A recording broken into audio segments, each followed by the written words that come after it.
Picture a story where wishes come true.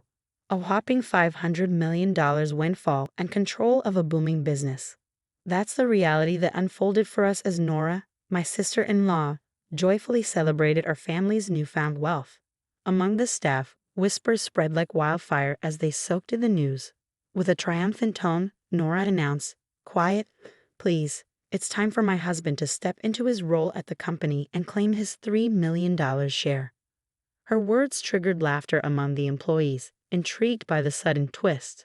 In the midst of the excitement, my older brother Jack pored over legal papers passed to him by our family's lawyer. His face drained of color as he absorbed the contents of our father's will. "Take a look at this," he whispered to Nora, who gasped in shock as she read the document. "Hi there. I'm Stella, a 26-year-old who's been deeply involved in my dad's business since I was little. I've seen him build it up from scratch into the success it is today. Even when things got tough at the start, he never gave up. And that really inspired me. As the business grew, I wanted to help out, especially since my mom handled a lot of the behind-the-scenes stuff. My parents always encouraged me to choose my own path after high school, but I knew I wanted to be part of Dad's legacy. That feeling only got stronger as I got older. When I finally joined the family business, I was lucky to have Leo, a longtime employee, show me the ropes. He taught me all about how things work without treating me differently because I'm the boss's kid. Learning from him gave me a real understanding of what we do and how to do it well. Meanwhile, my brother Jack, who's just a year older than me, was off studying management, planning to take over from Dad one day. He'd often talk about it with his friends, confident that he was meant to lead the company someday. This tale peels back the layers of family dynamics, inheritance, and the pursuit of success within a business setting. It challenges the idea that privilege equals entitlement, instead highlighting the importance of earning one's place through hard work and dedication. As the story unfolds, unexpected twists shine a light on the true meaning of legacy and responsibility. My brother Jack led a life cushioned by stability and certainty, the envy of many of his friends. "You're so lucky," they'd say, eyeing the secure future Jack had courtesy of our family's business. The conversation often turned to me, his younger sister, sparking curiosity about any potential rivalry for control of the company. "Oh, my sister. She's around, but she's more a behind-the-scenes type," Jack would explain, somewhat brushing off any speculation. Jack had his own approach to getting ready for leadership, spending extravagantly and enjoying socializing under the guise of gaining management experience. He knew that being the future president made him popular, especially with women attracted to his status. Among many admirers, he picked Nora, the most dazzling of them all, as his wife. Their wedding was a spectacle, followed by a lavish honeymoon and the building of a grand mansion to start their luxurious life together. Nora seemed perfectly content in her role, living in luxury and always having things her way with Jack. Compared to her, my life seemed ordinary, quietly working alongside my mother in the company. I was happy with my behind-the-scenes role, far from the glitz and glamour Nora enjoyed. During family gatherings, Nora often looked at me with a hint of superiority in her laughter. "You don't really fit the image of a CEO's daughter," she'd say, finding the idea amusing. I never understood Nora's fascination with extravagant living, a lifestyle that felt foreign to me. She probed, unable to grasp why someone born into wealth would show little interest in flaunting it. "Living so simply despite your family's riches, I just don't get it," she'd say, as if the idea of not showcasing wealth was beyond her comprehension. This difference in our lifestyles highlighted our contrasting values and viewpoints. While Nora valued material possessions and social status, I found fulfillment in quietly contributing to our family's legacy. It wasn't about money or titles for me. It was about being part of something meaningful. Despite being the daughter of the company's president, as my brother often pointed out, I didn't seek attention or special treatment. I believed in treating my colleagues with respect, just like anyone else. My approach to work and relationships within the company was rooted in humility and mutual learning.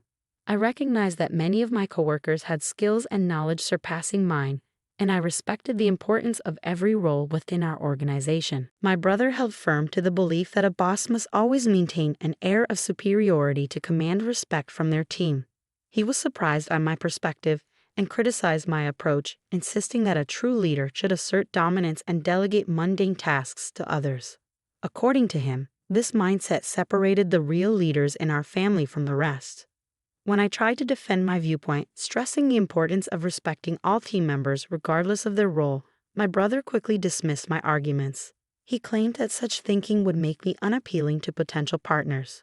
Nora joined in, suggesting that my attitude and outlook on life would leave me alone forever, advising me to change to become more attractive. My brother even threatened my job security once he took over the company, highlighting our vastly different values and approaches to leadership and personal relationships. Following the uncomfortable confrontation, my mother stepped in with her support, reminding me of the value I brought to the company and advising me not to let my brother's criticisms affect me. My father also made his disapproval of my brother's attitude clear with his stern demeanor. It was evident that my parents didn't share my brother and Nora's views, leading to a tense period where they avoided our family home. Reflecting on the strain caused by this disagreement, I realized that despite our differences, it was crucial for each of us to stay true to our principles. While my brother and Nora continued their lavish lifestyle, frequenting fancy restaurants and luxurious resorts to maintain a certain image, I remained dedicated to my values. I focused on making meaningful contributions to our family business, cherishing the importance of humility and teamwork that I had learned over time. Jack was on track to become the president of our father's company, a role he was being prepared for as our father worked diligently to expand his business. One evening at home, my father suddenly felt intense chest pains. Worried, I urged him to stay calm while I called for an ambulance. In those tense moments, he directed me to a letter in a drawer, insisting, "Stella, read this. If anything happens to me, the lawyers will handle the rest." His words were barely out before he lost consciousness, and despite being rushed to the hospital, he passed away without regaining consciousness. Jack and Nora, my brother and his wife, were abroad during this crisis and missed being with our father during his final moments. They returned from their vacation 3 days later, just in time for the funeral. Jack's comment, "We're just glad we made it on time. Never thought Dad would pass while we were away," struck me as insensitive. Their casual arrival and failure to acknowledge the efforts my mother and I put into organizing the funeral were deeply disheartening. I was surprised by his criticism, especially since my mother and I had carefully chosen the menu together. I told him I didn't appreciate being told what to do, explaining that his behavior showed a lack of understanding of true leadership. Jack didn't stop at bossing me around. He also gave orders to the employees, including Leo, a highly respected member of our company. When I heard Jack ordering Leo, I stepped in and scolded my brother for his disrespectful attitude. Jack argued back, asking why he should have to show humility to an employee and insisting that he deserved more respect as the future president. Nora supported Jack's actions and threatened to fire me if I continued to challenge him. Suddenly, a man interrupted our heated argument. He introduced himself as the lawyer who had been handling our father's affairs, including his will, something my father had mentioned to me before he passed away. This news caught Jack and Nora's attention, especially when the topic of inheritance came up. They eagerly welcomed the lawyer, hoping to learn more about the fortune they expected to inherit. As they discussed the inheritance, Jack became emotional, asking about the rumored $500 million. Nora couldn't contain her excitement at the thought of such wealth, seeing it as their ticket to a dream life. This announcement caused a buzz among the employees, but Nora quickly hushed them, proudly anticipating their imminent rise to power. This situation really showed the contrast in values and priorities within our family, especially between Jack and Nora's focus on material wealth and my dedication to honoring my father's legacy with respect and humility. The lawyer's arrival signaled the start of a new chapter, one that would reveal my father's true intentions for his inheritance and the company's future. When everyone expected the company and a $500 million inheritance to go to Jack, the contents of the will caused quite a stir among the employees. One of them couldn't help but laugh, and soon it became clear why. As Jack and Nora read the will, they were shocked to discover that the entire company was to be passed on to me, the eldest daughter. Jack was visibly stunned, his face turning pale as he protested, insisting there must be some mistake. The lawyer present during this confrontation confirmed the legality of the will, which only made Jack more agitated and unwilling to accept the decision. He argued that our father must have been mentally unfit when making such choices, suggesting they were invalid. This attack on our father's judgment pushed me over the edge. I defended our father's honor and integrity, refusing to accept Jack's claim to lead the company. My brother reached his breaking point as I openly questioned his qualifications, highlighting his lack of contribution to the company's well-being. Jack and Nora defended themselves, claiming they had prepared for his presidency by building a luxurious mansion and living a lavish lifestyle. I countered, emphasizing that these surface-level actions didn't prove leadership or business sense. Furthermore, I revealed the letter from our father detailing the financial support he had given Jack, including the mansion and other extravagances, which was actually an advance on Jack's inheritance, significantly reducing his share. Nora panicked upon hearing this, realizing the implications of the will and letter. The whole situation played out as a clash between expectations and reality, exposing the deep divisions within our family over our father's company's legacy and the true qualities of leadership and responsibility. When the $500 million inheritance was mentioned, Nora's confusion and frustration were evident. Wait, so the whole inheritance is only worth $500 million? Have we really spent that much already? This doesn't seem fair, she lamented. An employee who had previously laughed stepped forward to clarify for Nora that the $500 million represented the company's value, not personal wealth available for inheritance. Nora struggled to understand this distinction, unable to grasp that company funds weren't meant to be divided up as personal inheritance. I explained to her that the company's wealth was meant for its growth and sustainability, not personal inheritance, meaning Jack's share of any personal inheritance would be minimal. This revelation visibly shook her, showing a clear misunderstanding of the difference between company assets and personal wealth. At this point, Jack seemed to have a moment of realization or perhaps denial. He turned to the employees, questioning their support for me as president over him, arguing that leadership was his birthright due to the charisma he believed he shared with our father. However, the silence that followed spoke volumes. None of the employees came to his defense. Leo, a veteran and respected figure in the company, then addressed Jack directly. He contrasted the genuine charisma and foundational legacy of our father with Jack's misplaced arrogance.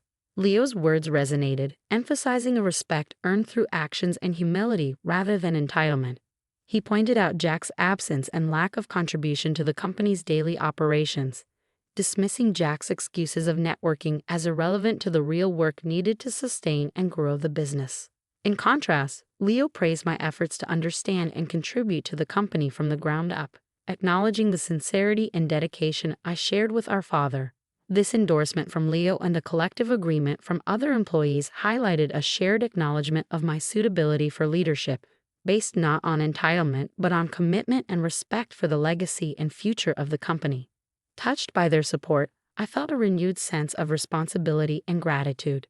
The employees' acknowledgement of my efforts and their trust in my leadership validated the path I had chosen, one that honored my father's values and our company's collective ambition.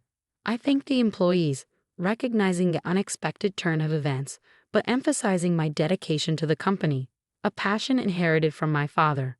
I asked for their ongoing support, and their warm applause strengthened my determination. I then emphasized the importance of every team member, stating, "Anyone who disregards this isn't fit for a leadership role," hinting that even a president could be held accountable. Jack was taken aback by my words. "What do you mean? I'm your brother, and you're saying you'd fire me if I were president?" Jack protested, confused by my prioritization of competence over family ties. He looked for support, but the employees' cool responses indicated their agreement with my viewpoint. Feeling isolated, Jack and Nora swiftly left the scene. After the incident, Jack found himself without a job, relying on the modest inheritance he had received, which quickly dwindled. "Can you lend me some money, Stella?" he later asked. However, faced with his ongoing lack of effort to find work, I was put off by his dependency. I advised our mother against offering financial assistance, pointing out his fall from grace and the loss of his once supportive friends. Nora, who had envisioned a life of luxury as the company president's wife, also received little sympathy from her social circle after these events. Eventually, financial strain led them to sell their mansion, a temporary solution that briefly restored their extravagant lifestyle but proved unsustainable in the long run. Their savings dried up, and when they finally considered getting jobs, their lack of experience and their tarnished reputation made them unemployable. These events highlighted the consequences of entitlement and the importance of hard work, humility, and maintaining good relationships. In the ups and downs of life, Jack found himself in a new role far from his previous aspirations. He secured a part-time job at a convenience store, a significant change from his earlier plans. This job, unfamiliar and challenging, placed him alongside younger colleagues who often noticed his lack of experience. It was a humbling experience, forcing Jack to confront the realities he had previously overlooked. Nora also experienced a significant shift in her daily life. Her days as a full-time housewife, once filled with leisure and luxury, were replaced by the demands of part-time work. She took on a role as a cashier in a supermarket, working long hours for modest pay. This new chapter for Nora was marked by hard work and perseverance, a departure from her previous expectations. As my brother and sister-in-law adjusted to their new circumstances, I utilized the knowledge and insights gained from my behind-the-scenes work in the company. With the guidance of Leo and our dedicated team, we concentrated on expanding the business, drawing strength from the challenges we encountered. The ordeal with my brother not only tested our determination but also strengthened our unity. Together, we strive to honor my father's legacy by growing the company and fostering a sense of community and achievement among our employees. This contrast in our paths highlighted life's unpredictability and emphasized the importance of adaptability, humility, and hard work. While Jack and Nora adapted to their new realities, their journey served as a reminder of the lessons learned from overcoming adversity. As for me, I remained committed to leading our family business forward, treasuring the wisdom of the past while building a brighter future for everyone involved, fulfilling a promise to honor our father's memory.